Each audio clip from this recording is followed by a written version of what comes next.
Bueno, ya estamos transmitiendo en Facebook, así que les damos la bienvenida a todas las personas que están acá en Zoom y, bueno, quienes nos están viendo también desde Facebook. Este es nuestro tercer encuentro del ciclo de conversatorios Tejiendo Tramas del Mundo Arqueológico. Y bueno, hoy tenemos a dos equipos que están, una parte en Argentina y otra parte en Chile, así que está bueno. El encuentro hoy se llama Estado actual de la investigación y la socialización de saberes en torno a la Vilca Civil en los Andes del Sur. Uno de los equipos se llama Proyecto Multidisciplinario del Sistema Religioso Atacameño y el otro se llama Proyecto Anadenantera de Experimentación Audiovisual Interactiva. Ahora les voy a pedir a los participantes que se vayan presentando uno por uno brevemente. No sé si quieren empezar desde el proyecto multidisciplinario. Verónica. Hola, ¿qué tal? Mi nombre es Verónica Lema, soy antropóloga y arqueóloga, trabajo actualmente en el Museo de Antropología de Córdoba, de la Universidad de Córdoba, y en el CONICET, y en el Instituto de Antropología de Córdoba y DACOR. Trabajé muchos años en el Museo de La Plata, donde comencé mis primeros trabajos vinculados a este tipo de estudios, y después Elena me invitó a formar parte de su proyecto, que es con el que venimos a charlar hoy acá. Bueno, hola a todos. Yo soy Elena Horta, chilena, arqueóloga. Trabajo en San Pedro de Atacama, en el Instituto de Investigaciones Arqueológicas, en el Museo Gustavo Lepage, que pertenece a la Universidad Católica del Norte. Los últimos 15 años me he dedicado al estudio, al análisis de la parafernalia alucinógena, fundamentalmente pensando en tratar de entender cuáles eran las manifestaciones locales de la parafernalia respecto de lo poco que hay presente en estilo Tiahuanaco. Inicialmente esa fue mi línea de investigación, pero posteriormente me fui dando cuenta de que había que profundizar más en los aspectos sociales de la práctica inhalatoria. Y por lo mismo dirigí el proyecto mencionado, al cual fueron invitados varios colegas argentinos a participar. Bueno, no sé si, Fran, ¿nos querés contar un poco? Hola, mi nombre es Francisca Gili, yo soy licenciada en Artes y tengo un magíster en Antropología con mención en Arqueología. Y bueno, llevo más o menos 15 años trabajando en el área de la conservación arqueológica y investigación también de arqueología y de temas etnográficos. Y me interesa mucho trazar un puente que vincula toda la investigación académica acerca de la herencia cultural y la arqueología con las artes contemporáneas. Y entonces eso nos ha llevado ya a estar recorriendo más o menos 10 años de este proyecto que se llama Proyecto Anadenantera, en el cual estamos colaborando con Benjamín Helsit, cineasta, y con Pedro Silva, diseñador, que se van a presentar a continuación. Benja. Yo soy Benjamín Helsit, soy cineasta de formación, pero me he derivado de eso a estar experimentando visualmente de instalaciones, de cine más experimental. Y paralelamente el tema de la percepción y las plantas psicoactivas han estado en investigaciones independientes hace bastante tiempo, ya yo creo que 15 años, de manera informal total. Pero es como un interés que simplemente no se acaba y me está invitando a seguir recorriendo lugares que aún desconozco.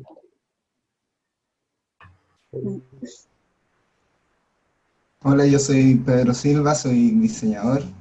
En los últimos años mi carrera profesional ha estado especialmente vinculada a trabajar con distintas instituciones culturales, fundaciones, museos principalmente, y mi trabajo se ha desenvuelto en el desarrollo, diseño e implementación de espacios expositivos. Es en ese contexto que se produce mi incorporación al proyecto. Mi incorporación al proyecto es posterior a todo el proceso de investigación que han venido desarrollando Fran y Benjamín estos últimos 10 años. y tiene que ver con poder experimentar en nuevos formatos de presentación y difusión de contenidos justamente asociados a la investigación que ya han venido desarrollando a lo largo de tantos años Benjamín y Fran. Creo también que en ese mismo sentido soy el menos experto en los temas arqueológicos, pero eso, lejos de ser una problemática en el contexto en que se desenvuelve el trabajo, viene a ser una virtud en términos de cómo logramos conectar estos contenidos y estas ideas con audiencias más amplias desde distintas perspectivas y dimensiones. Bueno, ahora bien, una vez que ya nos hemos presentado, les contamos que junto con Luciana vamos a ir moderando esta charla. Les pedimos que mientras los que van hablando, si les queda alguna duda, tienen ganas de hacer alguna pregunta, la puedan dejar en el chat y la vamos resolviendo sobre la marcha, pero sabemos que en este momento hay gente que nos está viendo que es del mundo de la arqueología, gente del mundo del cine, gente del mundo de la educación, hay alumnos. Entonces, Vero o Elena, les pregunto, ¿qué es la Vilca? Bueno, ustedes habrán visto en el título de esta charla que usamos tanto la palabra Vilca como la palabra Sevil. Los dos términos van a referir a una misma planta, en realidad a las semillas de un árbol del género Anadenanthera, de ahí el nombre del proyecto de los chicos. Esta planta y estas semillas se usan a través, es una planta que crece en las estribaciones orientales de los Andes. Si bien, digamos, nuestros trabajos están enfocados en zonas andinas del noroeste de Argentina y de Chile, es una planta que crece hacia el oriente, ¿no? Hacia las zonas más bajas. Esta planta ha sido usada desde hace por lo menos 4.000 años, los registros más tempranos están en la Puna de Jujuy, de Argentina, justamente en este ámbito. El conversatorio pasado fue de Puna de Jujuy, bueno, de esa zona procede, y son semillas que se procesan y se usan de distintas formas, ya sea fumadas, junto con tabaco, en pipas, estamos hablando a nivel prehispánico, ¿no? En tiempos arqueológicos prehispánicos, entonces ya sea fumada, también molidas como rapés, es decir, como polvo muy muy fino para ser inhalado. Ese polvo muy fino también se puede usar ya en una suspensión líquida a través de enemas o a través de gotarios, y también ahí hay una cuestión que todavía se está investigando, que es su uso y consumo a través de bebidas.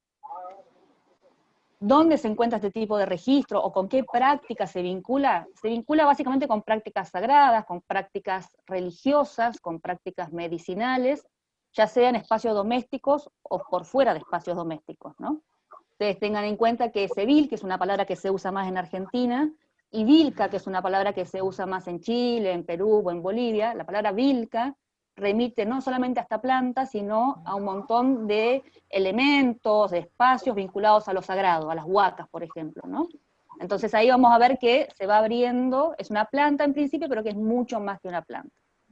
Y esto tiene que ver con algunas palabras que fueron surgiendo brevemente cuando nos fuimos presentando, que es pensarla como una planta psicoactiva. Esa es una forma de pensarlo muy desde la modernidad nuestra, que sería una planta que, como tiene ciertos compuestos químicos, ciertos alcaloides, entre ellos el principal o el más diagnóstico, en realidad es la bufotenina, eso lo que causa es un cambio en la química del cerebro, por eso se llama psicoactiva, y genera un acceso, digamos, a estados que por fuera del consumo de esa planta uno no alcanzaría.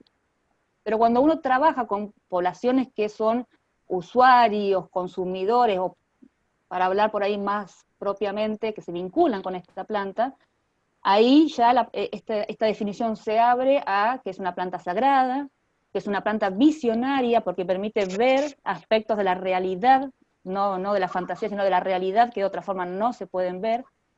Un enteógeno, también enteógeno tiene que ver con la experiencia sagrada, plantas maestras, porque son plantas que hablan, plantas que educan. Dentro de estas plantas está el tabaco, está la ayahuasca, está el San Pedro, está el floripondio, hay muchísimas plantas americanas que entran dentro de estas categorías móviles, ¿no?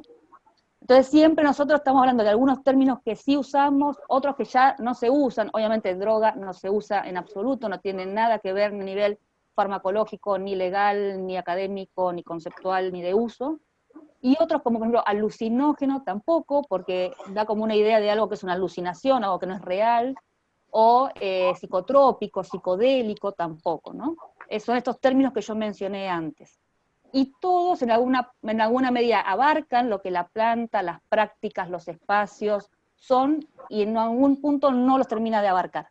Entonces yo creo que muchas veces nosotros queremos como encapsular a este fenómeno dentro de una categoría, porque así como estamos en cajita ahora, así ordenamos nuestro mundo, pero es una planta que te fuerza siempre a abrir categorías y a vincular distintos espacios y fenómenos, más allá de cerrarlos en una sola categoría. Por eso es una categoría tan abierta y que permite muchos tipos de exploraciones, ¿no? Entonces me preguntaba, ¿no?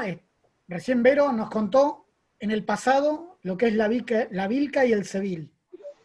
Y ahora vamos con el otro proyecto, la modernidad del hoy. ¿Qué es la Vilca? Para Fran, para Benja o para Pedro. Bueno, Benja, ¿querés tú o respondo yo? Bueno, respondo yo. Dale tú, Fran. Ya, bueno, nosotros en nuestro proyecto justamente estamos tratando de tender un puente entre la investigación arqueológica y la realidad etnográfica a través de distintos registros que los vamos generando de modo audiovisual. Y en ese sentido hemos hecho etnografía en distintas localidades, hemos trabajado en el Chaco y también en Perú, y ahí hemos registrado un poco cómo son las prácticas del consumo de Sevil en la actualidad, y claro, son plantas, como contaba la Vero, que están vinculadas a experiencias terapéuticas, devocionales, donde muchas de las concepciones que desde Occidente nosotros tenemos instauradas respecto a las nociones de corporalidad, por ejemplo, se funden y se diluyen porque las personas al acceder a los estados de conciencia que permite esta planta, pueden realizar viajes, salir de su cuerpo, transformarse en otros seres, en animales, es una especie de oráculo también que permite tomar decisiones respecto de un grupo o conjunto social, también permite ver enfermedades, padecimientos, no solamente enfermedades y padecimientos de personas, sino de otros cuerpos, en los cuales también se entiende que la humanidad es parte de, por ejemplo, la naturaleza, los cerros, las montañas, los ríos, también se entienden como humanos. Entonces la planta permite ver estos padecimientos, generar estas conexiones y también propiciar soluciones y generar vínculos para poder, por ejemplo, propiciar que haya fertilidad o que hayan distintas, ¿cómo decirlo así? Ahí se me fue un poco el hilo. Pero bueno, la planta permite conectar con estas otras entidades no humanas que habitan en el entorno, para resumirlo de alguna manera. No sé si el Benja lo quiere complementar también un poco desde su experiencia. Sí, o sea, yo lo relacionaría un poco a la línea de la mezcla con el arte, cómo relacionamos esto. Yo lo conectaría desde la experiencia extática, que yo creo que es lo que estas plantas, de cierta forma, activan. O sea, ahí podría generalizar. Yo entiendo éxtasis como un estado de estar fuera del sí, fuera del yo, o sea, trascender o ir más allá del sujeto. El sujeto es el ser que podemos entender que habita esta dimensión que comprendemos. Desde el estado extático, desde mi experiencia, no podría decir que hay una otra dimensión, sino que infinitas, múltiples lugares o dimensiones que uno puede transitar. Ahora, las vías que conectan o llevan ese éxtasis, yo he encontrado que en la humanidad son muchas. Por un lado están las plantas psicoactivas, por el otro lado está la mortificación de las religiones que van cortando, como estas vías las prohíben. La otra, la vía más desde el placer orgiástico o desde el trance de la performance artística.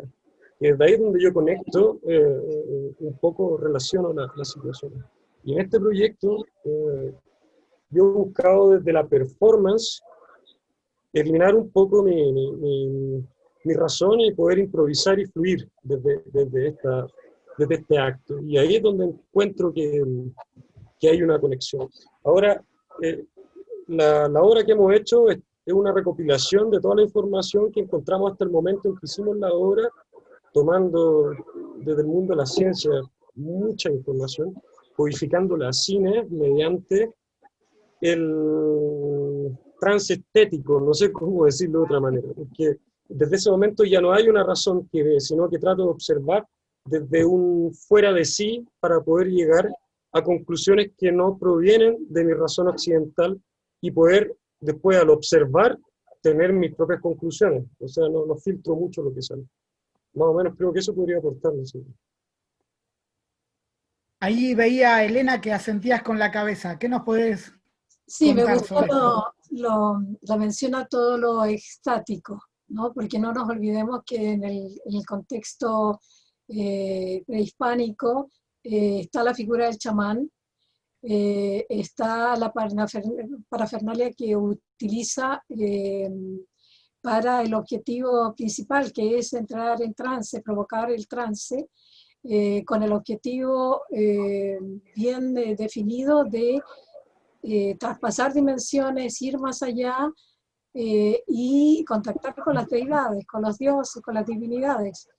Y eso no ocurre en un intento lúdico o gratuito, sino que es una acción deliberada, pautada, entrenada, de mucha complejidad que permite a ese ser humano contactarse, como digo, establecer un vínculo con las deidades y realizar consultas de todo tipo, despejar problemas que tenga la comunidad, hacer de oráculo, como decía Verónica, distintos tipos de consultas, son consultas colectivas.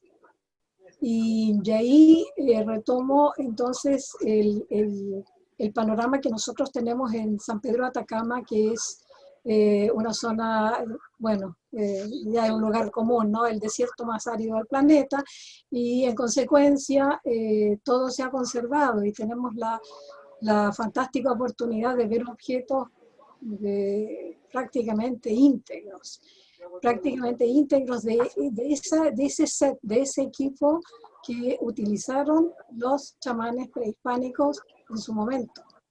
Y si me permiten, voy a tratar de abrir una presentación que tengo, o sea, no se asusten, no es una presentación, es sencillamente mostrar un par de imágenes para ilustrar esto que estoy diciendo, pero no sé qué hice. A ver, acá, ya. Parto de nuevo, compartir, aquí está. Discúlpenme la poca pericia. Y aquí estoy. Sí. Y compartir.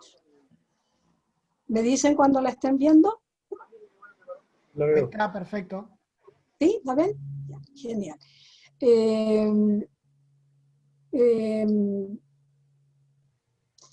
Entonces, desde lo arqueológico y desde de un material arqueológico muy vasto que tenemos, como les decía, en el desierto de Atacama, la pregunta básica de la investigación que nos propusimos hace 3 años atrás fue definir el rol, establecer lo más claramente posible, o mejor dicho, aproximarnos a la comprensión del rol que jugó la práctica inhalatoria en tiempos prehispánicos. Y para eso utilizamos no sé por qué no me estoy viendo a mí misma, no estoy viendo lo que estoy compartiendo. Exacto. ¿Por qué no estoy viendo lo que estoy compartiendo?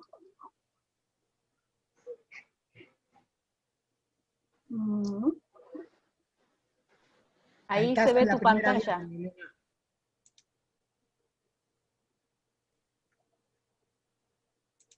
Se ve mi pantalla y no se ve. Bueno, voy a dejar de compartir entonces. Lo voy a decir sin imagen. Estudiamos, analizamos todo el contenido de los ajuares de más de 1.400 tumbas, lo cual dio un resultado de más de 10.000 objetos. Eso a su vez fue clasificado en bases de datos de acuerdo a 160 y tantas categorías. Entonces, con ese volumen de información, hicimos una pesquisa, una búsqueda de diferentes situaciones. Primero que nada, clarificar, efectivamente todo el mundo tenía acceso a la parafernalia alucinógena en San Pedro de Atacama, o en general en la circumpuna, en la zona circumpuneña, porque esto hay que pensarlo, ¿no? Que tiene una pata del lado occidental de la cordillera, pero tiene su símil exactamente igual en el lado del noroeste de Argentina. Hay que pensarlo como un área cultural compartida. Entonces, el planteamiento de otros colegas en su momento había sido que todos aquellos que tenían parafernalia alucinógena, algún elemento, por pequeño que fuera, en su ajuar correspondía a un chamán. ¿A qué conclusión llegamos nosotros? No, eso no es posible porque casi la mitad de la población del periodo medio, o sea, estamos hablando de más o menos 400 hasta el 1000 después de Cristo, tiene más de la mitad, poquito menos de la mitad de la población tiene algún elemento de la parafernalia. Entonces es masivo. La pregunta a continuación era, ¿es masivo el uso, por lo tanto? Y llegamos a la conclusión, para hacerlo brevísimo, que no es que todo el mundo esté consumiendo, porque tenemos ejemplos de niños que en sus infantes, que en sus ajuares funerarios poseen una tableta, por ejemplo, una tableta de inhalación. Por el contrario, lo que sucede es que el tener un elemento de la parafernalia alucinógena o psicotrópica es un elemento de prestigio. Finalmente es un bien de prestigio. Y dentro de ese segmento que tiene bienes de prestigio, que incluye la parafernalia, pero no solo eso, sino que también hachas de metal, hachas líticas, ornamentos personales de metal, entre otros, y dentro de ese segmento hay algunos individuos muy específicos que tienen características funerarias especiales, y allí podríamos estar encontrando a los chamanes. Porque no hay que olvidar que los chamanes son individuos especiales. No hay muchos de ellos, ni en el pasado ni en el presente. Benjamín, ¿querías acotar algo? Sí, de toda la parafernalia psicodélica que han encontrado, ¿se nota que hayan sido usadas o hay muy pocas usadas de trazas? Porque como tú dices, no necesariamente significa que fueron usadas, pueden haber sido simbólicamente puestas para la transición a la muerte. Podría ser, por ejemplo. Yo creo que hay de ambos tipos. Hay cosas, como tú dices, que fueron utilizadas ex profeso, o sea, fueron construidas, talladas ex profeso para acompañar al difunto, pero hay otras muchas que tienen huellas de uso, trazas, incluso analizamos químicamente residuos encontrados en tabletas. Bien, yo tengo una pregunta para Pedro. Considerando que no sos parte quizás de este mundo arqueológico, sino que sos diseñador industrial, ¿cómo podés llevar a cabo esta complejización de lo que implica el CEBIL dentro del proyecto? Yo creo que buena parte del trabajo en este tipo de contextos de transmisión de conocimientos, saberes y también experiencias, tomando un poco el comentario de Benjamín, tiene que ver con lograr articular distintas líneas de conocimiento, distintas fuentes y flujos de información. Y en ese sentido creo que uno de los, como como de los caminos que me hacen más accesible la investigación que han venido desarrollando Benja y la Fran tiene que ver justamente con la organización del proyecto en distintas líneas narrativas. Y ya en esta breve conversación hemos visto que podemos hablar de una vertiente más claramente arqueológica, podemos hablar desde la composición química, podemos hablar desde los distintos análisis etnográficos. Entonces la posibilidad de ir incorporando estas distintas líneas narrativas desde una dimensión del proyecto se convierten en insumos para la toma de decisiones proyectuales. Buena parte del trabajo que hago, que hacemos, porque siempre hay, están muy involucrados esfuerzos colectivos de distintas especialidades, tiene que ver con este vaivén constante entre lo teórico y lo práctico, pero que necesariamente tienen que encontrarse en sus, ¿cómo decirlo?, en sus similitudes semánticas, porque finalmente todas estas decisiones o elementos que uno va articulando para el desarrollo de un proyecto expositivo tiene una carga conceptual, comunicacional importante, más allá si su origen está anclado a una línea conceptual, a un conocimiento científico, o si bien se trata de un soporte material técnico específico. Vero, te tiro ahí una pregunta que ya empiezan a hacer preguntas la gente, para Vero o Elena, cualquiera. Dice Marcela, ¿significaría que quienes tienen parafernalias estaban en una posición social más alta? ¿Y quiénes eran los grupos que usaban el Sevil/Vilca? Hola, Marcela, ¿qué tal? Bueno, un poco Elena adelantó, ¿no? Un poco la primera pregunta. Hay todo una cuestión, o sea, por eso yo les contaba, el primer registro que está en el noroeste de Argentina, en la Puna de Jujuy, es de hace 4.000 años, en Pipas. Hay mucho que sale de los ajuares funerarios, como decía Elena, lo cual nos da una parte de estas narrativas que mencionaba Pedro, que también nosotros intentamos, ¿no?, ir cruzando. Y se vincula más que nada, tanto en ese momento bien temprano como a lo largo del tiempo, con estas prácticas que uno vincula más a lo chamánico. Por eso yo le decía al principio que uno a veces piensa en usos sagrados o en usos rituales, y eso no quiere decir que uno se tenga que salir de los espacios domésticos, ¿no? Que tampoco doméstico es lo mismo que cotidiano, ¿no? Hay cosas del espacio, como puede ser una cocina, por ejemplo, acá en Argentina, en el Valle del Cajón, el grupo de Cristina Scatolini encontró en una cocina una pipa muy linda, muy, muy ornamentada, se hicieron los análisis correspondientes y tenía Sevil, ¿no? Entonces, estos de espacios domésticos, o que esté en gran cantidad de espacios funerarios, ¿no?, de enterratorios de personas, nos hace pensar justamente que una cosa no quita la otra. Esto que yo le decía, que hay que ir agarrando muchas cosas, no decir, bueno, entonces, o es exclusivo, o ¿no? Como que va cambiando a lo largo del tiempo y a lo largo del espacio, ¿no? Porque ustedes imagínense que es desde hace 4.000 años hasta el día de hoy, como decía la Fran, ¿no? Y en eso va a haber muchas contingencias, y sobre todo en el caso de los Andes, hay como que no pasa tanto en zonas bajas. Los Andes tienen en arqueología, ¿no?, una narrativa muy fuerte con la complejidad social, ¿no? Y esa complejidad muchas veces yo creo que erradamente se vincula con una desigualdad, una diferencia que implica desigualdad, que no siempre sucede. Y cuando esta planta disruptiva y que nos interpela, que es el Sevil o la Vilca, aparece en estos contextos, ¿no?, que uno diría, no, pero tiene que ser poquitos y exclusivos, ¿no?, y sagrados, porque los sacerdotes, que ya no son chamanes, no está pasando eso, ¿no? Tiwanaku, que también lo mencionaba Elena, es un claro ejemplo de eso, de las personas con las que se han encontrado los restos de esta parafernalia psicoactiva, que son las tabletas, como la que es en esa imagen que mostró Elena primero. Eso es una tableta para quienes no conocen. ¿Cómo? Que alcancé a mostrar por un segundo. Claro, porque vamos a mencionar tabletas, decíamos, y por ahí hay gente que nunca vio una tableta y no va a saber de quién estamos hablando, ¿no? Sí, voy a intentarlo de nuevo más adelante. Dale.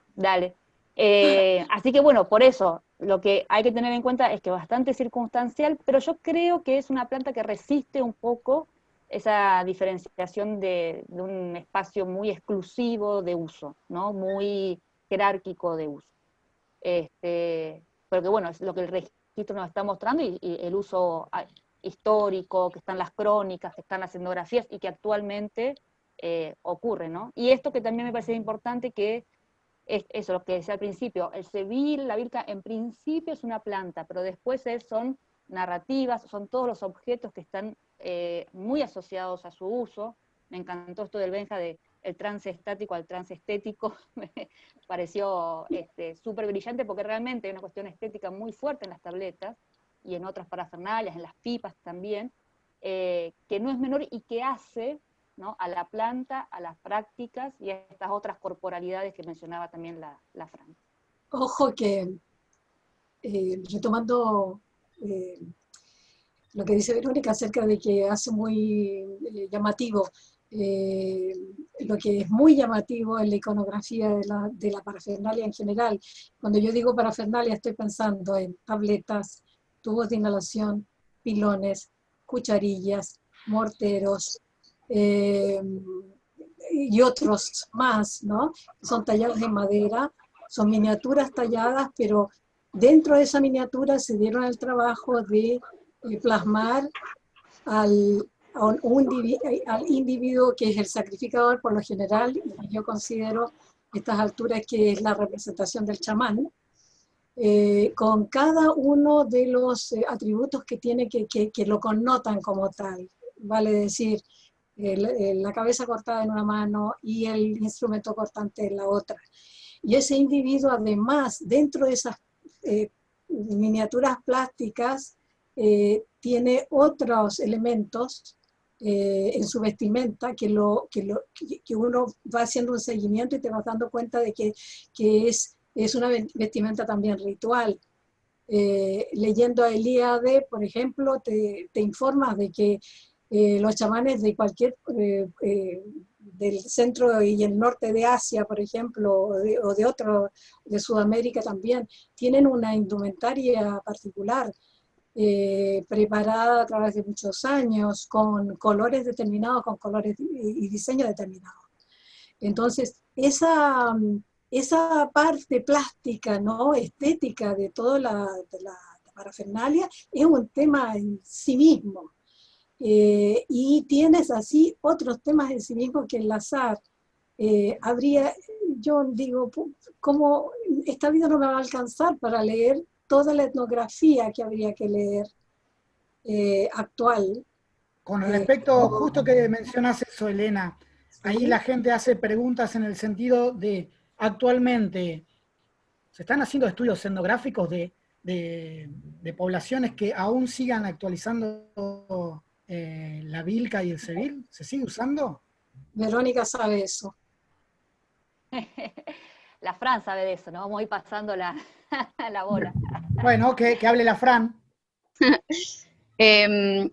Bueno, ahí respecto de eso es bien interesante como la reflexión de que siempre hemos integrado esta práctica y, o sea, los artefactos que estamos hablando, esta parafernalia, como este uso chamánico, que es una especie de concepto global que se ha ocupado para describir como todas las prácticas terapéuticas y devocionales en distintas partes del mundo, pero igual en los Andes tenemos una realidad local también que complementa a este como paradigma del chamanismo.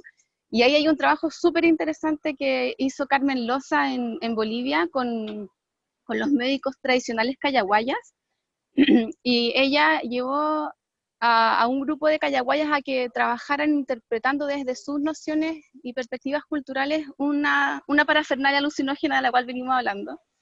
Y claramente más que parafernalia alucinógena, como nosotros le describimos, que siempre estamos como un poco enfocados como en esta eficacia biológica del artefacto, ellos vieron el tema de la eficacia simbólica que hay y lo describen como un templo portátil donde, o como un atado de remedios. Y ahí volviendo un poco a este tema, remedios para padecimientos que no son solamente del cuerpo humano, sino que de otros cuerpos que hay en nuestro entorno que también están siendo habitados por humanidad. Y eso es algo que desde Occidente nosotros nos han dicho, solo el ser humano es humano y el resto de los elementos del entorno no.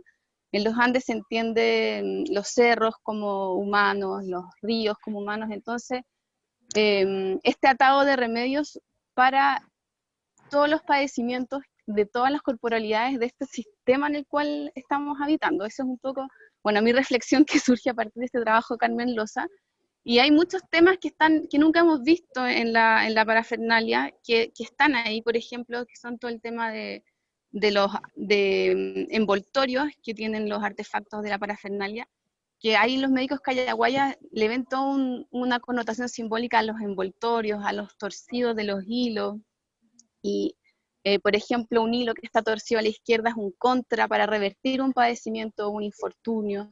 Y ese tipo de prácticas, por ejemplo, en la localidad de San Pedro de Atacama, donde se resguarda, como contaba Elena, gran parte del material arqueológico que despierta estas investigaciones, siguen existiendo ese tipo de prácticas. Y por ejemplo, la vilca o el ceviche se sigue usando, ya no hay información de su consumo en prácticas terapéuticas, pero por ejemplo sí tenemos relatos etnográficos de que la semilla de la vilca envuelta en un vellón de lana roja sirve para hacer limpias a las personas que tienen una enfermedad, por ejemplo.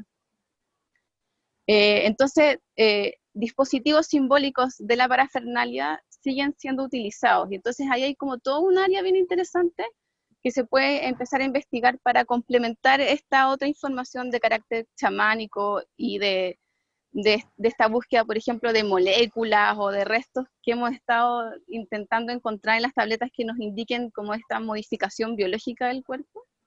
Hay toda esta contraparte simbólica actual que puede ser súper enriquecedora para la interpretación de las piezas. Y también, además de eso, hoy en día hay toda una corriente como neo-chamánica, donde hay mucha gente que está explorando con plantas alucinógenas que se han ocupado como cuentalaveros desde hace miles de años en los Andes Sur, y ahí la vilca está siendo reintegrada y hay personas que la están consumiendo hoy en día también. Eso un poco podría contar. Sí, Fran, tengo una pregunta. Consumiendo en un intento individual, ¿no? O sea, curación personal, etcétera. Perdió el carácter colectivo, el fin colectivo que tenía en tiempos prehispánicos, creo yo. Esa es una diferencia respecto claro, de igual también hay que hacer una observación que como que acá en nuestro territorio andino hubo un proceso muy fuerte de extirpación de idolatrías, donde muchas prácticas se refugiaron. Entonces hay muchas cosas que están pasando como en esferas que de repente no son accesibles para investigadores o para nosotros que venimos como desde afuera, pero yo sí creo que hay elementos de continuidad. Yo personalmente pude tener una experiencia con una persona heredera de una tradición que se heredó de su linaje paterno de familia. O sea, por ejemplo, la preparación no la encontró en un libro o en un relato histórico o etnográfico, sino que es una preparación que venía por herencia de familia. Entonces, igual como que hay no sé, todo un universo por explorar y por recorrer. Yo puedo agregar una cosita con esto que decía Elena, que también es una tensión que nosotros tenemos entre el sujeto y lo colectivo, ¿no? Prácticas más individual, creo que Benja también decía algo de eso, ¿no? Pero también, con esto que decía Fran, lo que esta planta y otras y sus prácticas nos llevan a ver es que lo colectivo justamente va más allá de las personas, digamos, ¿no? Que uno puede ver por ahí dos personas interactuando, pero para sanar algo más que va más allá, digamos, de las personas humanas como nosotros, ¿no? Entonces, el colectivo ya pasa a ser entendido en términos extrahumanos o suprahumanos, ¿no? En términos más cosmopolíticos, si se quiere, ¿no? De otros mundos y otras socialidades. Entonces también rompe un poco eso. Y sí, como decía la Fran, se sigue consumiendo como rapé. Es esta idea de medicina también, de los espacios, de qué entendemos por medicina y de lo medicinal, que también a veces en los chamánicos se nos escapa un poco esa importancia.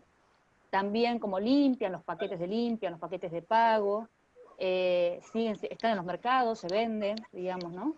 Y hay una cuestión, hablando de Carmen Beatriz Loza, que era una investigadora, lamentablemente falleció, también, que para mí fue maravillosa. Ella trabajaba mucho con calahuayas, y me acuerdo cuando fue el primer simposio internacional de Ana Delantera, que creo que ahí nos conocimos profundamente con Fran, Benja, con Elena, con Javier Echeverría, que también anda por ahí, que fue organizado por Carlo Brescia. Estaba Carmen Beatriz Loza y estábamos en el Museo de Plantas Sagradas, Mágicas y Medicinales, ¿no? Y había una planta, que es el yoque, que es una planta que tiene un fruto que está torcido hacia la izquierda. Y estaba ahí expuesta, bueno. Y se usa en estos paquetes como para hacer una contra cuando vos tenés un infortunio, ¿no? Como para darlo vuelta. Y Carmen decía, bueno, pero ¿por qué no están los hilos, esto que mencionaba Fran, los hilos que también se tuercen hacia la izquierda y también tienen esa misma eficacia? Entonces, esto de que la categoría de planta se nos empieza a chorrear hacia otras cosas que en principio no vincularíamos, como un textil y una planta serían materialidades distintas, en realidad se van, ¿no?, articulando entre sí. ¿Escucho música, puede ser? Sí, No, estoy loca. no, yo también. Se escucha música, sí. Sí, no, son unos vecinos que están ensayando. Yo pensé lo mismo, Fue porque a cerrar están la todos puerta surgiendo por acá eso, y dije... Está bien, es interactiva la charla, teníamos que ponerle un poco de música de fondo. Bien, sí. Un poco de psicodelia. Luciana, nos siguen llegando muchas preguntas, ¿no? Sí, en Facebook y acá. Quería leer esta que está buena, que les pregunta Felipe Rojas. ¿Qué les motiva a hacer el proyecto? Fuera de los beneficios que les llevó a elegir Ana Delantera y no otra planta, además teniendo en cuenta el tabú que es hacer un proyecto sobre un tipo de droga alucinógena. Bueno, este proyecto Ana Delantera, nosotros, bueno, empezamos con el Benja hace un poquito más de 10 años trabajando, y siempre nos planteamos como en un proceso de una acción de arte, en verdad nos juntamos a hacer unas tardes creativas, y justo en ese momento yo estaba trabajando en la restauración de unas tabletas para alucinógenos que se encontraron en el vertedero municipal de Antofagasta, en el norte de Chile. Bueno, y ese tema a mí siempre me había apasionado mucho, entonces el Benja tenía ganas de empezar a experimentar con fotomontaje y yo le dije, mira, yo justo estoy restaurando esta pieza, yo podría empezar a hacer registros fotográficos del trabajo que voy haciendo, como investigando la pieza y todo, y podemos ir montando algo y así, como con un ritmo muy de arte, de exploración, de intuitivo también, fuimos generando estos registros. Después yo trabajaba en esa época con una bióloga y un químico, Fernanda Espinosa y Álvaro Villagrán, que nos pusimos el propósito de caracterizar los residuos que venían asociados a estas tabletas que estábamos restaurando. Y entonces necesitábamos una colección de referencia y ya había que ir a Argentina a buscar la Vilca. Entonces yo en esa época juvenil pesqué mi mochila y me fui mochileando para allá a buscar la semilla, y todo este recorrido lo fui también registrando pensando en este fotomontaje que íbamos a armar con Benja. Y así fueron unos 3 años de registro de distintas cosas que se podían vincular a la planta, y fuimos montando y fuimos explorando y llegamos y fuimos también como conceptualizando qué es lo que queríamos hacer en el fondo con esta experiencia de investigar a través del arte, nos propusimos. Y así llegamos a esta conclusión de que queríamos generar esta especie de investigación mediante una acción de arte y que queríamos que los resultados de este trabajo que nosotros íbamos realizando pudiera tener distintos hitos, distintos momentos, que el mismo proyecto no tuviera un principio y un fin, sino que pudiera ser como una ameba y también como un rizoma que fuera nutriéndose y extruyendo distintos contenidos. Y así empezamos con una primera versión en cortometraje, que la sacamos el 2011, y eso está en línea, si cualquiera lo quiere ver, está en YouTube, buscando Proyecto Ana Delantera lo puede ver. Y después el Benja empezó a explorar las posibilidades de edición a tiempo real, entonces como les contaba la Vero, hicimos una primera experiencia VJ de la muestra en el Simposio Internacional de Ana Delantera, y este año nos adjudicamos un recurso para montarlo como una instalación interactiva audiovisual. Entonces ahí es donde entra Pedro, que nos está como desde el área del diseño apuntalando con todo lo que es la infraestructura y todo el tema de aplicar e incorporar sensores de movimiento a esta experiencia de edición en tiempo real. Y en ese ha sido el recorrido, y en verdad el tema de las plantas extáticas, tanto a mí como a Benja, es un tema que nos cruza, nos apasiona, nos gusta mucho, y hemos estado en ese camino explorando, y partimos de manera, como les cuento, muy intuitiva, y de a poco se ha ido como robusteciendo el proyecto. Yo también ahí estudié mi magíster de antropología, entonces me llené así con un saco de ideas que lo han ido nutriendo también conceptualmente. El Benja también lleva mucho tiempo investigando de plantas, haciendo residencias también con maestros, ahí Benja les puede contar un poco, y llegamos al camino que nos cruza hoy en día con ustedes. Así que no sé si el Benja quiere complementar un poco. No sé, yo siento bastante completo lo que acabas de decir, pero sí, pues, o sea, en cuanto recuerdo que la pregunta decía cómo meterse en un tema tabú, no sé, pues, a mí los temas tabú son los más interesantes, por algo son tabúes, porque hay mucha energía escondida detrás y no quieren que se toque la gente. Así que por lo mismo, puta, si me dicen tabú, bueno, para allá voy. Vamos. No sé, así ha sido un poco la exploración. Elena, tengo acá Así una como, pregunta personalizada para vos, si tenés ganas. Sí, sí. Inés pregunta, dice, si las tabletas no son indicadores firmes, ¿qué elementos del contexto funerario sí señalan a aquellos individuos que fueron chamanes? ¿Te acordás de lo que...? Es una buena pregunta porque déjenme intentarlo de nuevo, a lo mejor, Sin miedo. y resulta, y ya sé por qué no está sucediendo. Ya, aquí, ahora lo voy a hacer bien. Resulta ser que en el recuento que hace uno, que hicimos en base a todo ese cúmulo de información acumulado, queda claro que lo más habitual es la presencia de un par de elementos del equipo psicotrópico. Estos serían la tableta y el tubo. En muchos casos no se da ese binomio, pero ¿qué pasó? Mejor que no lo intente. Bueno, no se da ese binomio, pero la medida que vamos teniendo ajuares de mejor calidad o mayor complejidad es porque van teniendo un número mayor de elementos del equipo. O sea, partamos de la idea básica de que la mitad de la población aparece acompañada en el contexto funerario con algún tipo de elemento. Ese elemento puede ser simplemente una espátula de hueso, pero una espátula bonita, con una talla, etc. Luego el segundo paso es espátula más tableta y tubo de inhalación. Y el tercer paso y el cuarto paso, etc. Por supuesto, estoy hablando en términos, simplificando la situación, hay variables, ¿no? Hay una variabilidad grande, pero cuando llegamos a ver qué número de individuos tienen más de 5 elementos del equipo, ahí nos vamos dando cuenta que es un grupo muy reducido. Y lo interesante es que dentro de ese grupo reducido, que un individuo puede llegar a tener 10 o 15 elementos de la parafernalia, va a figurar uno que es, aparentemente sería la guinda en la torta del equipo, que es el enema.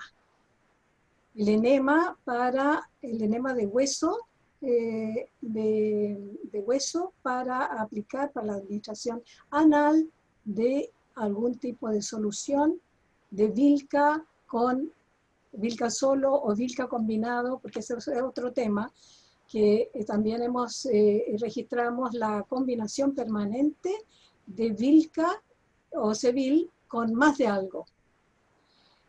Algo adelantó Verónica, y Verónica ayudó a recolectar muestras de enemas del Museo de la Plata. Así que ella podría hablarnos un poquito más de la utilización de los enemas en la psicotropia. Sí, si quieren un poquitito, digamos, porque esto es como lo más nuevo, digamos, que se ha podido sumar a Está este equipo. publicado. Del año pasado. Sí. Sí, en realidad se pensaba porque Los tubos para inhalar son unos tubos largos, ¿no? Que son como tubos simples, bueno, pueden tener personajes modelados, etc. Pero aparecían unos tubos que a su vez tenían en un extremo amarrado una especie ¿cómo se dice? Bulbo. Puede ser de bulbo, puede ser de tripa, puede ser de vejiga, ¿no? De distintos materiales, un embarrilado a esa cánula, y en el extremo podían tener o no un pequeño taponcito o cañas adentro puestas. Hubo trabajos previos, como lo de Berenguer y Acevedo, que ellos hicieron una primera aproximación a este tipo de materiales, porque ya en las crónicas también se hablaba del uso de enemas, pero no se sabía si eran enemas en por sí o podían ser gotarios para administrar la sustancia en cualquier tipo de membrana, en el ojo, sublingual, etc. Entonces todavía quedaba esa duda. Y ellos, y esto es un tema también importante, en su momento no pudieron avanzar más en los estudios porque las políticas de patrimonio del museo no le permitían tomar muestras, un poco también lo que hablábamos al principio, ¿no? Esto de comprobar el uso o qué plantas se usaban, no les permitió por un tema de conservación tomar muestras, ¿no? Bueno, la Fran es conservadora, ella trabaja con restauración de materiales y sabe que esto se puede combinar. Entonces esto también es importante y es un tema que a veces puede hacer que se sepa un poco más o se sepa un poco menos, porque son materiales realmente muy, muy delicados. Por suerte, en el proyecto de ENA se pudo hacer esa toma de muestras, entonces Javier Echeverría, que está por acá, que es un químico dedicado y muy experto en el tema, hizo los análisis correspondientes y vio que no solamente en ese bulbo había restos, alguien preguntó en el chat el tema de los alcaloides. Bufotenina es el alcaloide que tiene muy poquito, el Sevil, pero es diagnóstico. Otras moléculas como 5-hidroxidimetiltriptamina o 5-metoxidimetiltriptamina o DMT hay, pero no son diagnósticas. La bufotenina te dice esto es Sevil posta, digamos, ¿no? Encontró eso en el bulbo y en el otro extremo encontró restos de materia fecal. Entonces eso confirmaba la administración, que ya lo decían las crónicas, pero siempre las crónicas las tenemos que confirmar porque siempre nos da una cosa no creerle, que se podían administrar rectalmente, como decía Elena. Pero lo más llamativo de esto, para mí por lo menos, fue que estos tapones que se encontraban en la punta hacían que el diámetro de la cánula, que ya es bien chiquitito, que debe tener, no sé, 3 centímetros, pasara a tener 4 claro, milímetros, ¿no? Y se podía sacar y se podía poner. Entonces había como una precisión en la cantidad administrada muy, o sea, muy notoria, ¿no? Una administración de los diámetros de los tubos, del tubo de hueso, que después se le pone uno de caña para achicarlo, después se le pone un tapón con un orificio para achicarlo aún más, y sacarlo si uno quiere administrar más. O sea, un cuidado en administración que habla de un saber muy especializado, como decía Elena, ¿no? Y que puede ser, en principio sabemos que seguro es de Virca Sevil, pero que muy probablemente sea también de otras plantas, ¿no? Y acá entra esto porque, por ejemplo, donde aparecen, por ejemplo, los enemas es en la colección de Niño Corín, que Elena la pudo ver directamente, y ahí lo que uno puede apreciar es toda esta gran diversidad, y ese paquete, Guasén en su momento, él decía, esto es un paquete como el de un calahuaya, un hombre de medicina, un hombre, ¿no? Un herbolario. Un herbolario, ¿no? Entonces eso con el chamanismo, bueno, ahí también, ¿no?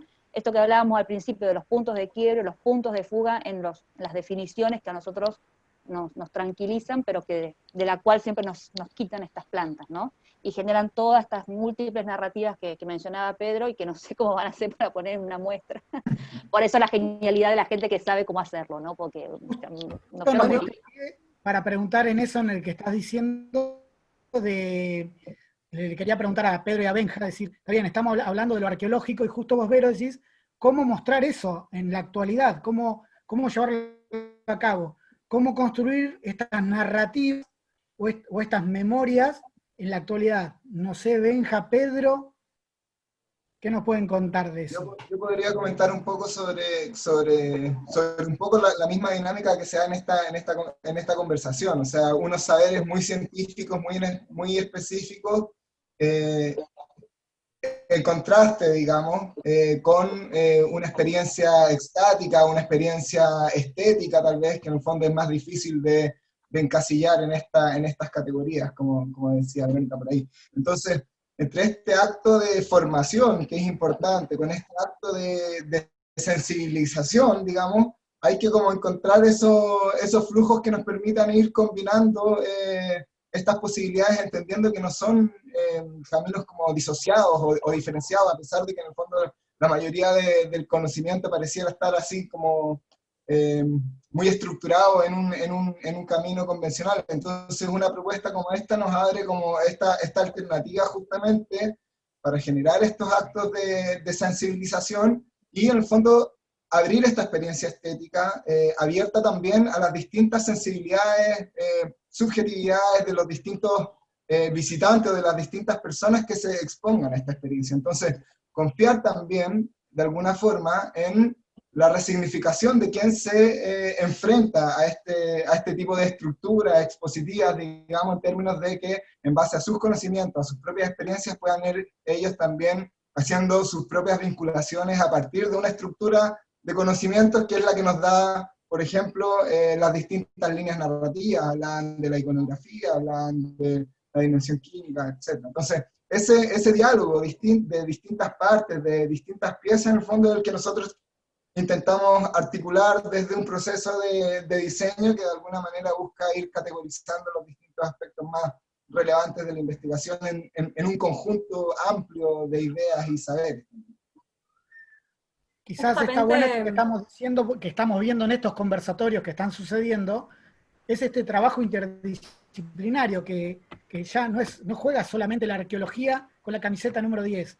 Hay un montón que están jugando dentro del equipo y está bueno esto, cómo se va incluyendo y se van incluyendo a su vez otras ramas, otras ciencias, otros saberes, otras prácticas. Luciana, tenés más preguntas por ahí, ¿no? Sí, estaba justamente relacionado con lo que decía Pedro. Te hacen una pregunta en Facebook y es cómo se vincula el complejo inhalatorio con lo sonoro, justamente en los trabajos que ustedes plasman. ¿Qué relación habría entre su proyecto y bueno, cómo lo llevan a cabo sería?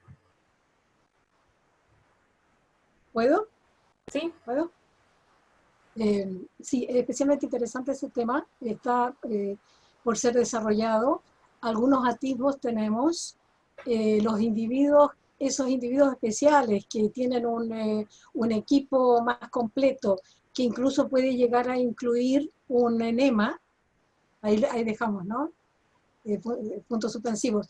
Esos individuos suelen, hay por lo menos 4 casos registrados donde hay un instrumento musical. Y eso es especialmente relevante porque resulta que no hay rito chamánico, no hay posibilidad de entrar en trance sin la concurrencia del sonido. Qué sé yo, desde el cultrún mapuche hasta el tambor siberiano, pero parecería ser que los Andes son los aerófonos los que marcan la pauta. También cuando mencioné que habían varios colegas argentinos que trabajaron en el proyecto, o con los que seguimos trabajando, está Mónica Gudemos, etnomusicóloga, y ella vino a San Pedro e hizo un análisis de los instrumentos musicales arqueológicos que tenemos, y esos 4 casos especiales que les mencionaba son trompetas de madera. Es un instrumento rarísimo, muy especial, aparentemente circumpuneño, y de maderas livianas.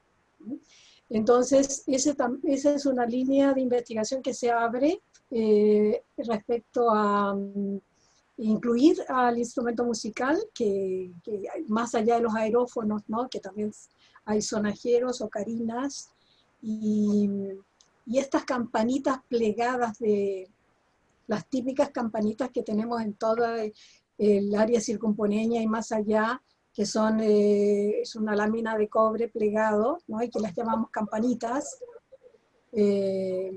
Aparentemente son todos instrumentos que habrían concurrido para provocar sonidos en el rito mismo.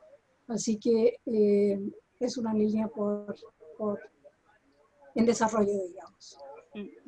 también complementando lo de Elena, bueno, yo también estaba involucrada con el tema de la investigación en arqueología musical, porque soy integrante de un grupo que hacemos performance contemporánea que se llama La Chimuchina. Y bueno, en el tema de la arqueología musical, como contaba Elena, están las evidencias de los instrumentos musicales mismos, pero también contribuye mucho la representación de músicos que puedan haber.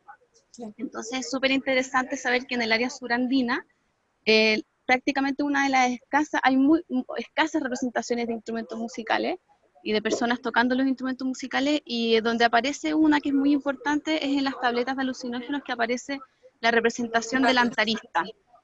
Sí. Y el antarista, bueno, ahí José Pérez de Arce, que es uno de los fundadores de esta agrupación donde yo participo, que se llama La Chimuchina, ha investigado mucho este instrumento musical que se llama la antara, y la antara tiene una tecnología sonora que está diseñada para producir un sonido que le llaman el sonido rajado, el sonido complejo.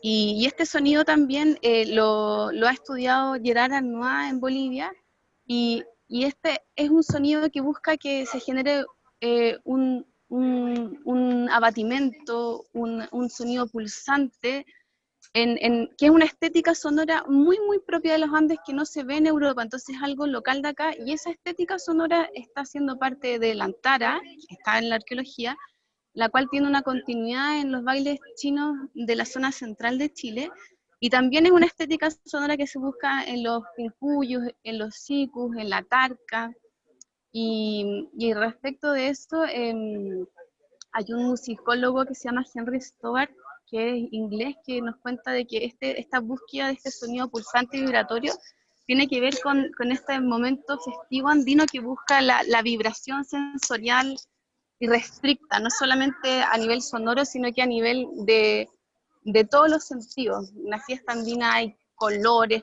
hay olores, hay sonido, y todo se satura, todos los sentidos se saturan, y ahí esa investigación lo que interesante que nos hace ver es que nos interpela esta como sensorio occidental que tenemos nosotros de dividir los sentidos en 5, entonces separar lo visual de lo auditivo, y ahí tenemos que entender que en este paradigma al cual estamos tratando de meternos al estudiar esta planta y hacer esta propuesta de instalación en nuestro caso, justamente apela a que no existe esta separación sensorial. Y entonces al final también en la experiencia extática se produce estos fenómenos de sinestesia donde los sentidos se funden, y por lo menos en la instalación nosotros lo que queremos buscar es como una experiencia inmersiva corporal donde suceda esto, que todos los sentidos se están viendo interpelados y ¿cómo se podría decir? Tocados de alguna manera, apelando a lo que sería la experiencia estática. No sé si es que el Benja tiene algo que complementar también.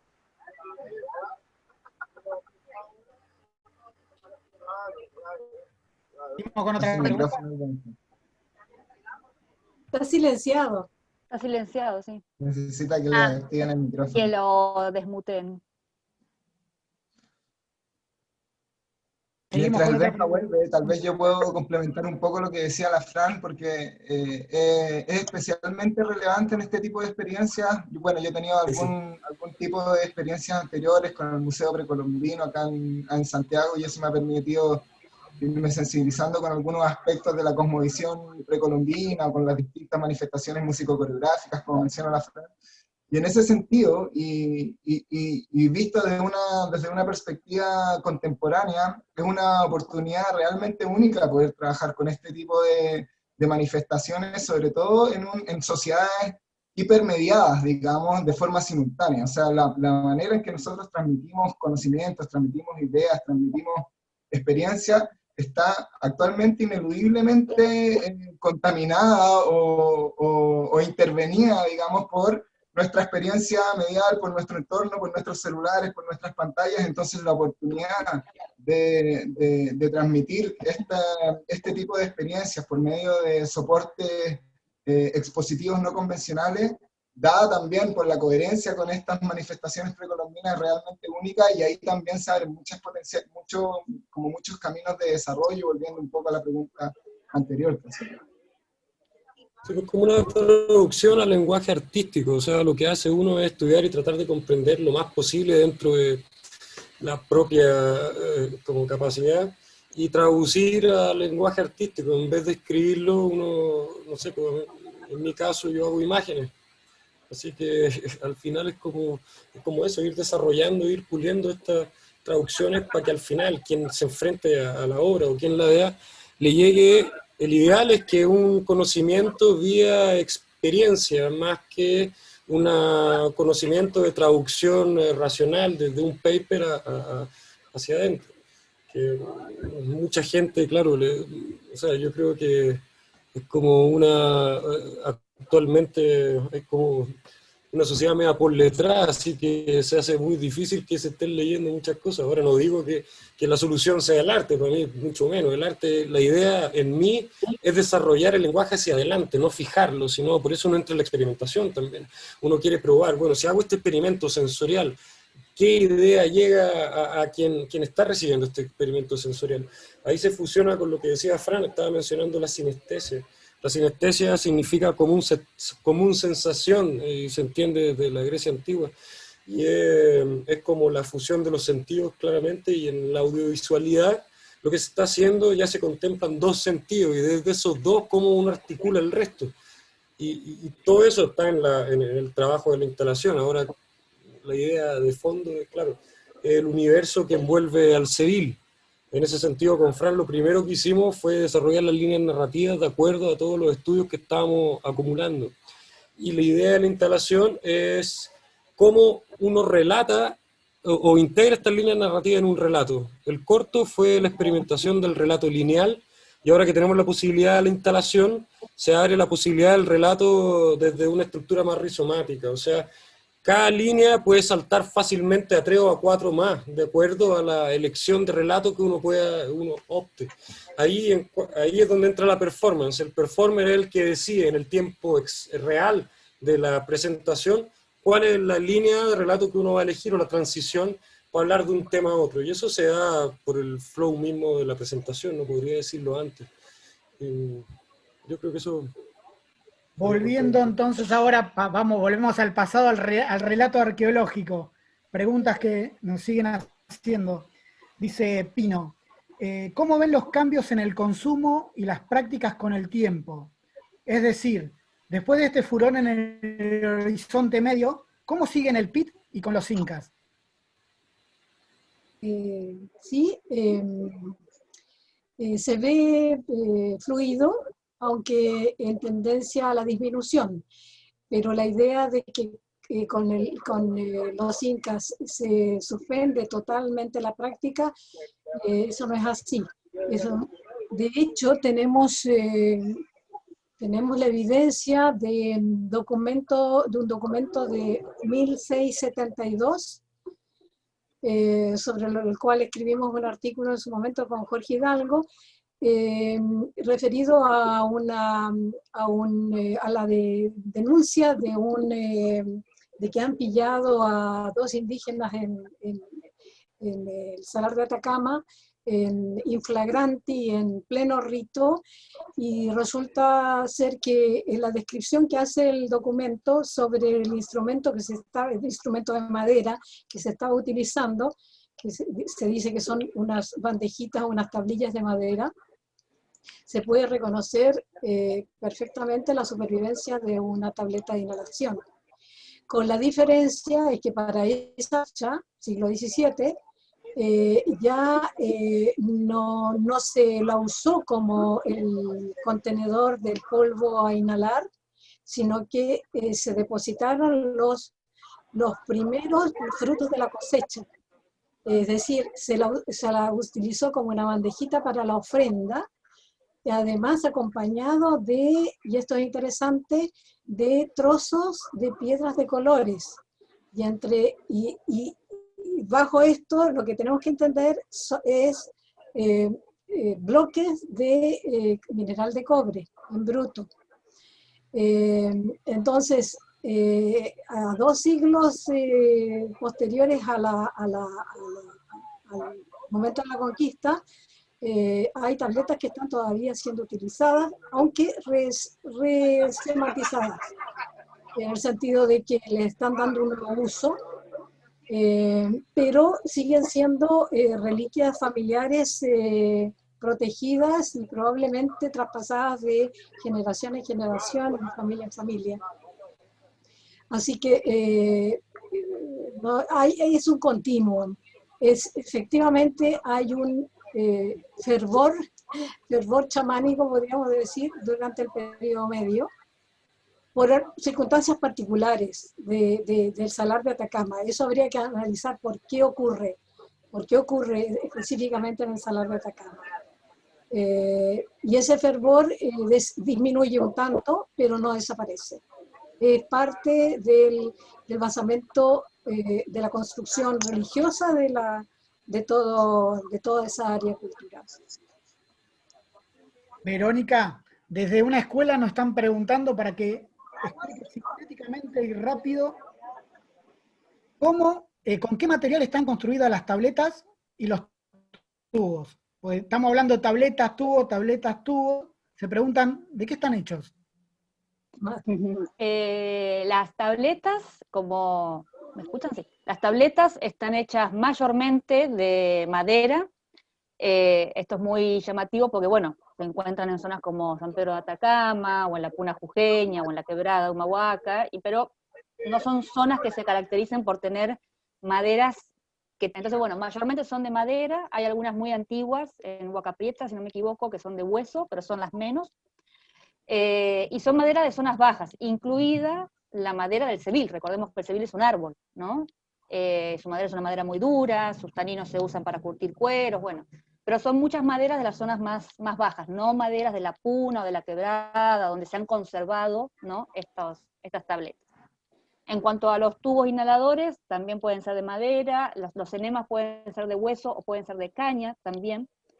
Pero volviendo a la materia prima de las tabletas, y en esto que recién mencionaba Elena de las continuidades, las transformaciones, hace poco también analizamos una tableta de metal que está en el Museo de La Plata, que es prácticamente la única, es la única tableta de metal de esta zona. Después de metal hay de oro y tal en Colombia, ¿no?, en el norte de los Andes. Y es una tableta que en principio era rara, ¿no? Siempre la veíamos, había gente que decía sincaica, había gente que decía poshispánica y bla, y se le pudieron hacer análisis iconográficos del mismo material del que estaba hecha. Se vio que había latón, que es un elemento que es poshispánico, pero que en las ropas de los personajes, en la iconografía de los mismos, había ahí unas disonancias pre-post-hispánicas, ¿no?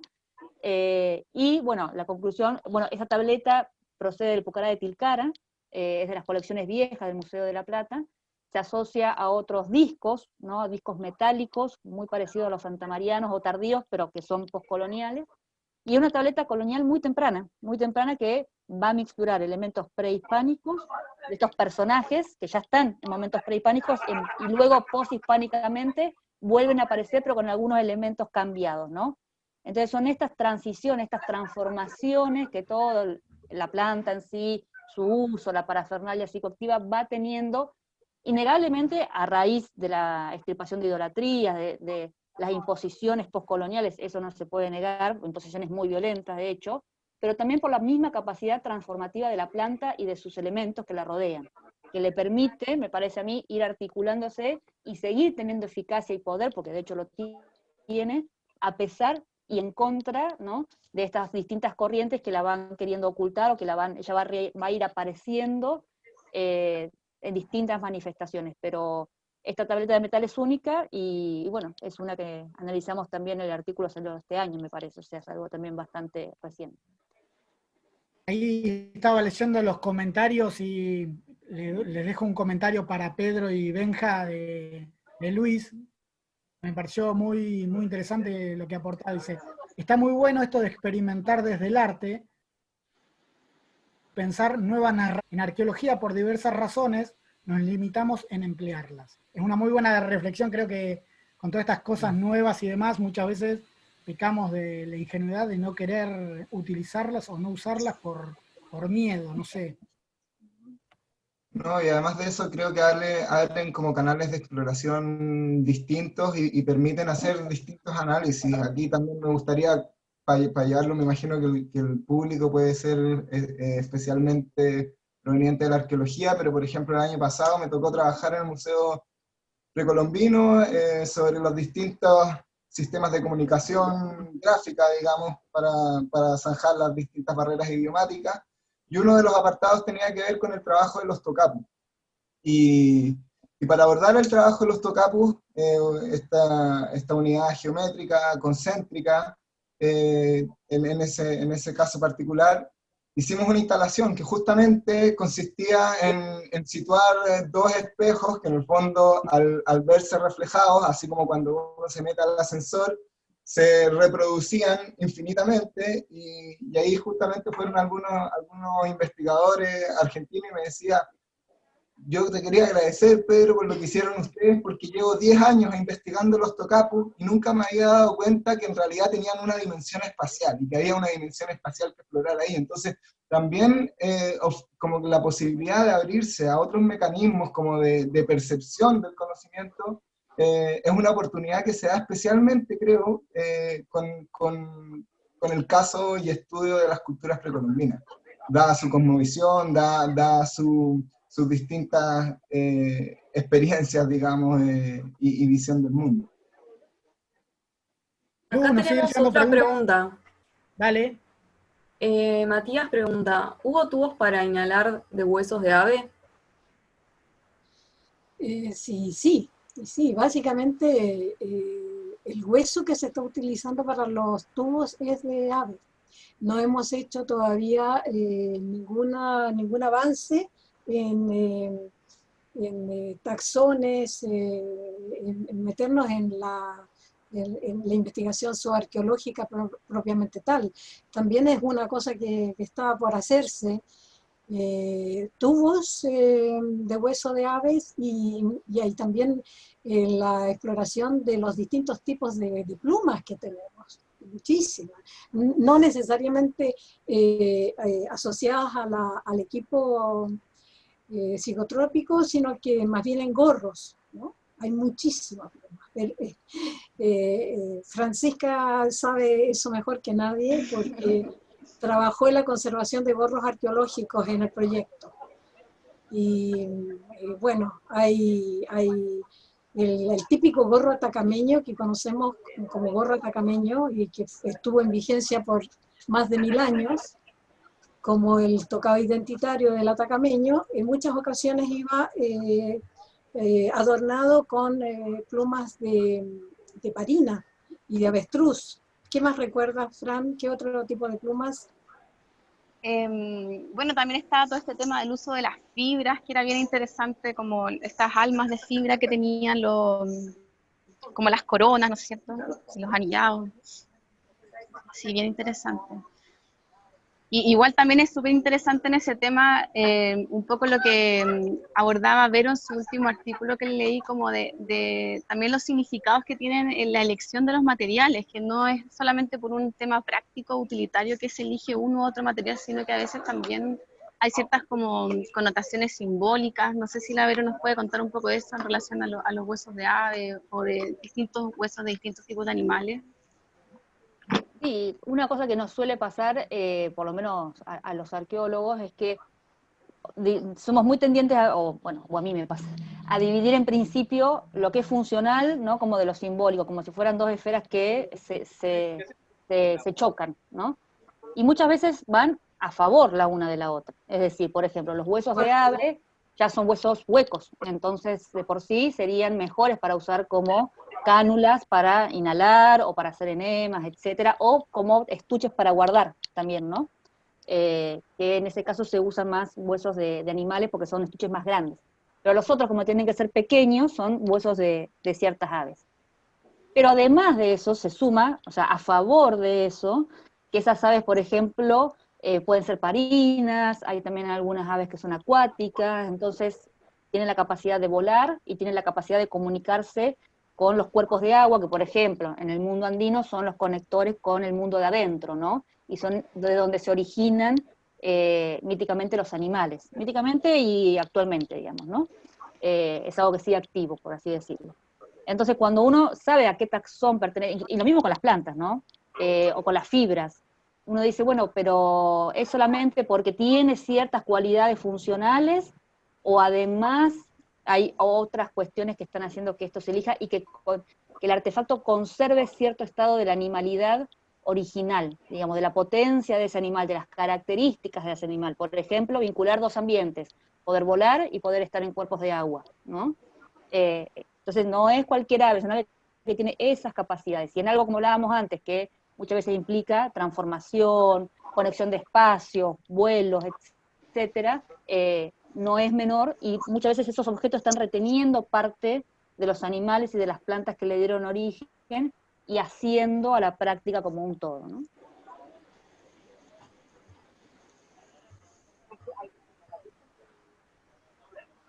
¿Algo más? No sé si hay... Quedaron todos en silencio. Yo puedo seguir si quieren, pero me acoto porque si no... Yo misma hago, una pregunta ahí rondando que vuelven a hacer. ¿Qué madera se están haciendo las tabletas estas? ¿Madera de qué árbol? Claro. Honestamente no recuerdo el listado, pero sí hay de muchísimos, bueno, pues eso mismo el Seville también se hicieron análisis, ahora que estoy pensando de Valle Calchaquíes, ¿no? De la Paya, también hubo, incluso hay un bastón que está hecho con una liana, lo cual es bastante particular porque es una madera rara, pero sí son maderas muy, muy diversas, no hay como una cuestión de selección muy específica de un cierto tipo único de madera, ¿no? Y referido a San Pedro, hay un trabajo de Hermann Niemeyer y referido a maderas, y ellos llegaron a una conclusión general acerca de que hay presencia de maderas locales y también hay maderas foráneas. Como un primer acercamiento. Habría que seguir avanzando en eso. Excepcionalmente uno se encuentra con tabletas muy oscuras, muy oscuras, que no corresponde a la madera del algarrobo, al color de la madera del algarrobo, y la sensación que uno tiene es que eso debe ser chonta, o debería ser chonta, que es una palmera, ¿no? Y una palmera que era de difícil obtención su madera, y ese tipo de tabletas son café muy oscuro, casi negro, y muy lustrosas, muy brillantes, casi uno pensaría que están barnizadas, y no lo están. Pero retomando, enlazando un poco la idea que le dio vueltas Verónica acerca de las materialidades y esta dicotomía que nosotros deberíamos abandonar como arqueólogos, de suponer que lo útil va por un lado y que lo simbólico va por el otro. En realidad, en los Andes es todo uno. A todo nivel, todo es uno. Y sin ir más lejos, tenemos que recordar la inclusión de cuentas de mineral de cobre, y aquí aparece un protagonista que no había sido mencionado, que es el mineral de cobre, en forma de cuentas incrustadas en tabletas. Inicialmente la incrustación es en los ojos, es como agregando un color o agregando una chispa de luz en los ojos de las figuras talladas. Pero posteriormente es una invasión del borde de la tableta, y ya no solamente con cuentas, sino que con bloques, con cuentas tubulares. Es una cosa bien sorprendente, y que uno solamente se lo puede explicar o intentar una explicación desde la valoración que tenía en el mundo circumpuneño el mineral de cobre. No solo, más allá de los circumpuneños, en realidad el centro surandino. No olvidemos que el chayado está presente desde fines del Arcaico hasta este documento histórico que les mencionaba, donde se entregaba la ofrenda de los primeros frutos de la cosecha acompañados de piedrecitas, de colores, que evidentemente era mineral de cobre. Es decir, hay un vínculo difícil de captar, difícil de entender entre Milca, mineral de cobre, y deidades. Es como un triángulo. ¿Y por qué? Porque Pepe Berenguer habla de la turquesa y del mineral de cobre como el muyu surandino. Sería el equivalente al muyu, ¿no? Y es bonita la idea. Y la verdad es que funciona bastante bien. Y si el muyu era el alimento de las deidades de los Andes centrales, podríamos tener un equivalente en el área centro-surandina.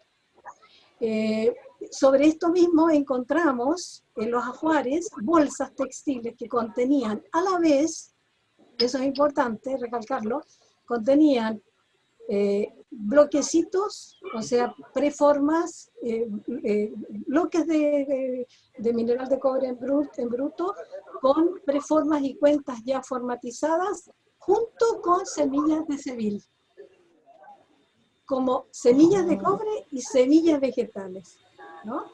Compartiendo un espacio. Bueno, eso lo interpretamos en su momento como el mineral de cobre, que es la ofrenda por excelencia. El chamán hace contacto con las deidades y aporta las ofrendas. Y eso ocurre gracias al trance provocado por la Virgen. Bien redonda la historia. No, ahí sí, era el tema que nos faltaba, porque también es una de las últimas cosas que estábamos pensando. Es súper interesante eso que dice Elena, ¿no? Es algo que el mismo registro nos está diciendo, el mineral de cobre y el sebil van juntos, por algún motivo están yendo juntos, ¿no? Una cosa que también sucede en los Andes es, que también hemos hablado con la Fran eso, es que el mineral, las vetas del mineral se crían y crecen como los vegetales, ¿sí? No es algo estático que está metido ahí en la montaña y que uno va y saca, ¿no? Es algo que crece, que hay que hacerlo crecer, que hay que alimentarlo para que crezca, para que florezca y para que salga, ¿no? La veta se cría como se crían las plantas. Y pensando un poquito en lo que se hablaba antes del tema sonoro, hay como una cuestión de recurrencia, para mí por lo menos, que es algo de lo que estaba pensando últimamente, con el tema del viento, con el tema de las transformaciones y los vientos, ¿no? Desde las pipas, que son de donde pasa el viento, la confusión de algunos tipos de pipas, que son pipas tubulares, que es básicamente un caño, con un angostamiento interno, que son muy similares a ciertos aerófonos, que son muy similares a sopladores para fundición de metales o para fuegueros de distintos tipos, ¿no? Que muchas veces nos han llegado al laboratorio para analizar restos de pipas que no estaban usados y en realidad eran o aerófonos o terminaban siendo restos de sopladores y no de pipas. Entonces, esta confusión lo que nos está llevando a pensar es en el rol del viento. El viento también es el que dispersa las semillas del sebil, ¿no? Hay una cuestión, a mí me parece ahí, que va en estas transformaciones, en esta cosa rizomática que hablaban los chicos, donde hay una cuestión del viento, del humo, del soplar el fuego, de fundir, de los metales, del sonido, de la música, que es un conector importante. Sí, yo quería contribuir también a esta idea bueno, con la Magdalena García también hemos estado reflexionando en torno a este tema del vínculo entre estos ritos de fertilidad, ¿no es cierto?, el mineral de cobre, y cómo va apareciendo en la parafernalia, y también ahí, sumando un poco a los datos que dio Elena, está este contexto de Sol Cortés, que es caboya costera, que publicaron con Manolo Torres y otros colaboradores, y ahí también dentro de la parafernalia, o sea, en el mismo paquete de la parafernalia venían saquitos con polvos, que fueron los primeros saquitos en los cuales se analizaron y se encontraron los restos de los psicoactivos, las moléculas, y también venían de los mismos saquitos, pero con mineral de cobre. Entonces ahí también está interesante eso, cómo de repente tenemos que empezar a centrar la mirada en otros elementos que no hemos estado viendo hasta ahora, en elementos, como dije en algún momento, que no tienen la eficacia biológica, pero sí quizás una eficacia simbólica. Y ahí, por ejemplo, también cuando lo publican en Current Anthropology, Torres y colaboradores, dicen que dentro del saquito mismo, donde tomaron las muestras, venía una pequeña cuenta, no era cuenta, sino que era un mineral de cobre con una forma hexagonal, pequeñito, como de 3 milímetros, que estaba dentro de la bolsita donde estaba el polvo alucinógeno. Bueno, y ahí hay un tema bien entretenido, como habla un poco la Valentina Figueroa de esta ontología del mineral, que ya la Vera un poco nos contaba, y encuentro que es bien lindo que vayamos un poco cerrando con esta idea de empezar a mirar otras cosas que no hemos estado viendo en la parafernalia y que nos pueden enriquecer la comprensión de este fenómeno. Un poco esa acotación. No solo en la parafernalia, la verdad es que las diferencias de estatus que sí existen, pero son mínimas, han sido negadas hasta el momento porque no hemos sabido tener los ojos para identificar los materiales que denotan estatus. Porque claro, una trompeta de madera, ¿qué valor puede tener una trompeta de madera por sí sola? Pero si tú la vas haciendo encajar, ¿no?, en este puzzle más amplio, va adquiriendo un valor inesperado. Y para terminar, y no hablo más, el enema que mencionaba Verónica, uno de ellos, creo que precisamente el que resultó, que dio positivo para las dos cosas, ¿no?, tanto bufotenina como material fecal, creo que precisamente es el que tiene como término del cordelito que cerraba el bulbo, ¿qué es lo que tiene ahí? Una cuenta de mineral de cobre. Increíble. Interesante. Sí, el material nos está diciendo, hola, hola, esto se conecta, hola, y uno ahí duro, que no.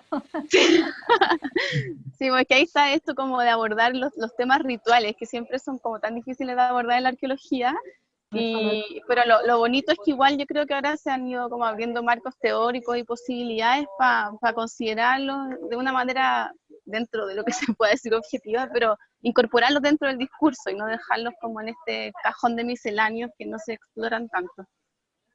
Sí, interesante. ¿Ana? Sí, ya vamos cerrando. Quería que cada una haga alguna reflexión sobre la Vilca brevemente, alguna interpretación propia o qué significa la Vilca. No sé quién quiere empezar. Como para despedirnos, decir, para mí Claro, un resumen. No sé, por lo menos a mí, si puedo empezar, a mí me encanta la idea de saber que hay demasiado desconocido por detrás, y eso es como que es las motivaciones que más me mueven, en verdad, a seguir en esto, así que, no sé. Verónica. Bueno, aparte de todo este entusiasmo y que siempre son equipos de gente muy lindas con la que nos toca trabajar, estos temas conectan, desde otro lugar también es muy afectivo. Pero bueno, hoy antes de empezar la transmisión, yo les contaba que acá en Córdoba hay una cantidad impresionante de incendios forestales, como está pasando en gran parte de Argentina y de muchos países en este momento. Se está quemando bosque nativo de una manera espantosa, a partir de incendios intencionales con fines inmobiliarios principalmente. Y estamos hablando de algo que en un principio dijimos, es una planta y es mucho más, es un árbol nativo y es mucho más. Entonces, estudiar y comprender todo lo que es esto, más allá de un simple árbol, hace que nos duela más toda esta destrucción y tengamos sobre todo más motivos para procurar evitarlo. Eso pensando en la realidad. Yo estoy en Córdoba, para los que no saben, y es lo que nos está atravesando en este momento. Pedro. A mí me gustaría comentar sobre esta oportunidad que se abre de ir vinculando ideas, de generar como constelaciones más complejas de lo que entendemos como la realidad. Y nada, muy agradecido de poder estar con todos ustedes tratando de generar estas conexiones que no se entrampan en temáticas muy específicas o convencionales y se abren a diálogos más complejos. Fran. Bueno, yo quería agradecer mucho la instancia, ha sido súper enriquecedor, yo creo para mí y para todos como los distintos equipos de investigación y de creación artística. esta experiencia de intercambio y cerrar que para mí el Cebiro la Vilca es un oráculo vegetal caleidoscópico. Elena. Bueno, para mí en realidad detrás de la Vilca hay la Vilca, la Nicotiana y Floribonde y mucho más, hay todo un sistema de creencias. Y ese sistema de creencias es el que me interesa no descubrir, sino que entender, quizás precisamente porque soy agnóstica, me siento tan atraída por el tema. Bueno, de mi parte quería agradecerles por este rato y compartir esta charla, este conversatorio que estuvo con un ida y vuelta, súper activo de ir vinculando ideas, estos rizomas, me encantó la idea de rizoma, de ir como ir extendiendo estas redes que queremos armar. Así que estuvo bueno porque hubo gente de Argentina, de Bolivia, Perú, Chile, un montón de lados participando y haciendo preguntas, así que de parte del equipo que conformamos Tejiendo Tramas, les agradecemos. Y ahora Lu nos va a pasar el último chivo del próximo conversatorio. Sí, el próximo conversatorio, que es el cuarto ya, es el 14 de octubre, también a la misma hora, a las 4 de la tarde, y van a estar los equipos El Alto Ancasti y el equipo de Arqueología del Extremo Sur de las Cumbres Calchaquíes. Así que no se lo pierdan, y bueno, estén atentos a las redes, que por ahí subimos todo.